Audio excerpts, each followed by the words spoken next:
I remember the courthouse like a mouth, cold marble teeth, a breath of recycled air, and everyone waiting for it to close. I walked in and felt them already counting me out, like they had for years. My mother, Vivian, sat like a queen in a borrowed crown. My father, Graham, smiled the smile of a man who thinks the world still owes him interest. They believed the game was over. They believed they'd already won. When I was a kid, I thought the word home meant shelter, not a ledger. I believed hands that held you were hands that kept you safe. I was wrong. Those hands kept score.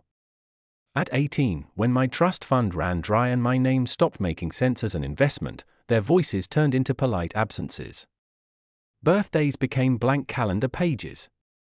My voicemail filled with excuses, finding your way, you'll understand, the kind of language people use when they're laundering conscience. Silas, my grandfather, was different. He smelled like sawdust and strong coffee, the kind of man who built things with his back. He never pretended love was a balance sheet. When everyone else stopped calling, he called twice, once to check on me, once to remind me not to confuse being alone with being abandoned. He taught me how to read blueprints and how to read people. He taught me patience the way some people teach prayer, slow, stubborn, necessary. So when the lawyer's voice said, "You must be present, the will is complicated," I went because Silas had always wanted me there. I did not go to fight. I did not go to charm. I went to watch what happened when truth met expectation. The courthouse smelled like suits and lemon polish. Vivian's perfume reached me before she did, an expensive fog meant to announce status. Graham's laugh was quieter than I remembered, but it flexed exactly the way he intended, ownership baited with condescension.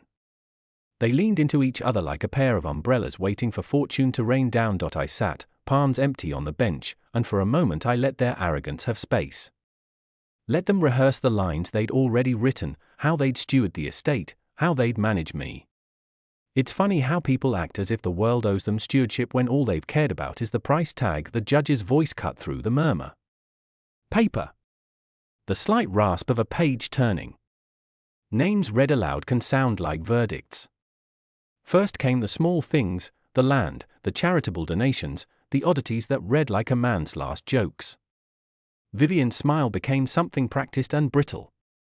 Graham nodded as if each sentence were a currency deposit, and then the room folded in on itself. To my granddaughter, Lila, the judge read, and for 3 beats the world narrowed to the weight of that name. I leave my estate in full, valued at approximately $5 billion. You could hear the air go thin. My chest went thin. I did not move to claim anything. I had no map for how to be handed a fortune after being taught to survive without one.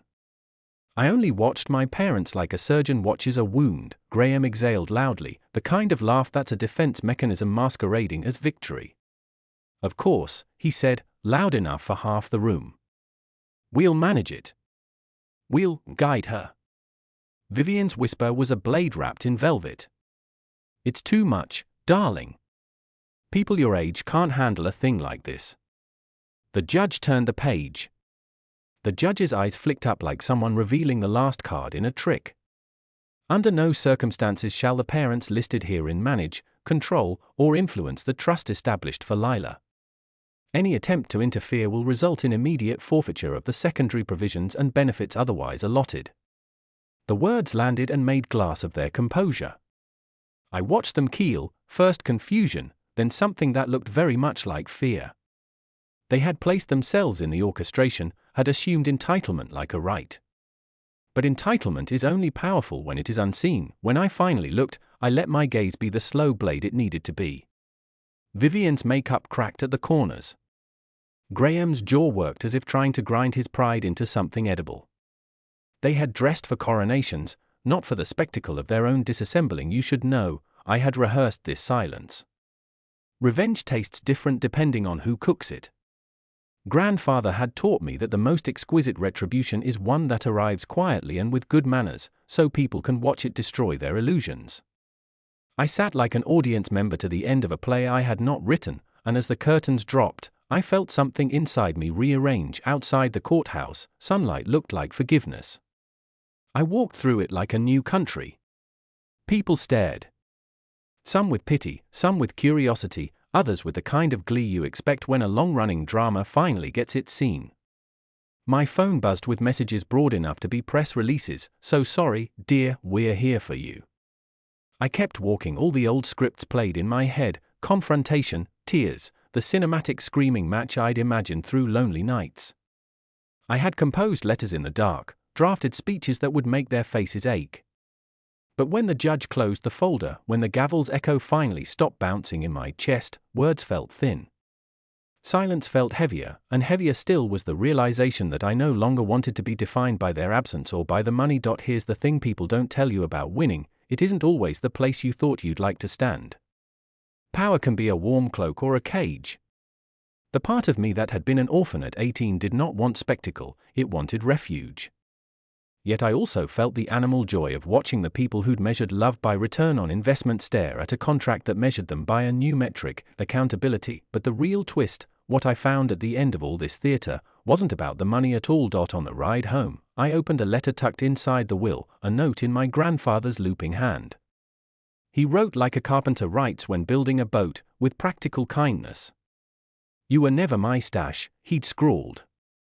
"You were my work. Use it to keep building what matters." He didn't tell me to punish. He didn't instruct me to gloat. He told me to choose. People expect a melodrama here. You can see the internet headline already: "Heir destroys parents." They want the wealth-fueled denouement, fire, lies, revenge posted for likes. But the lesson he gave me was harder and quieter. He taught me that seizing power without direction is cruelty masquerading as victory. So I made a choice that surprised the theater in my bones.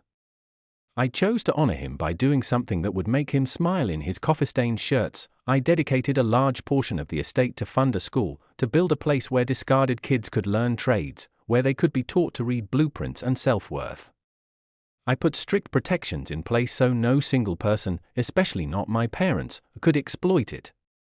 The trust was constructed to be a tool, not a toy. When I told them, Vivian and Graham, what I'd done, their faces were a study in recalibration.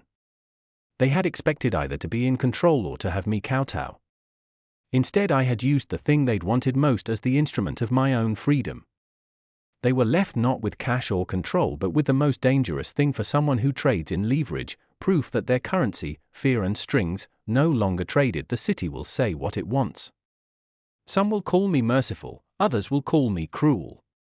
But there's a loneliness that comes with this kind of freedom. There is the odd ache of realizing the people you hoped would notice you at your greatest hour were more interested in the receipts than the human. I won and discovered that what I wanted was different from what I'd been trained to want. If you watched all of this and you're thinking, what would I do? That's the question I want in the comments. Would you keep the money and buy your freedom, or would you turn it into something that buys someone else's? Would you show them that you could be cruel back, or would you show them that you could be better despite them? Silas gave me tools and trust. I used them to build higher ground. They can stand below and watch, they can beg at the gate if they like. I will not answer to an appetite that mistook me for a commodity. I will answer instead to the people who need a place to lay their head, to the kids who learned early that love had conditions. If you've ever been cast aside because you were no longer profitable, tell me about it. Tell me your version. If you can't in public, send me a message. And if this story landed on you like a stone, hit the like button, not for me, but for the idea that sometimes the best revenge is not to break the people who hurt you, but to hand their power to those who were never given a chance. I walked away that day with more than an inheritance. I walked away with a choice, and that, maybe, was the richest thing Silas ever left me.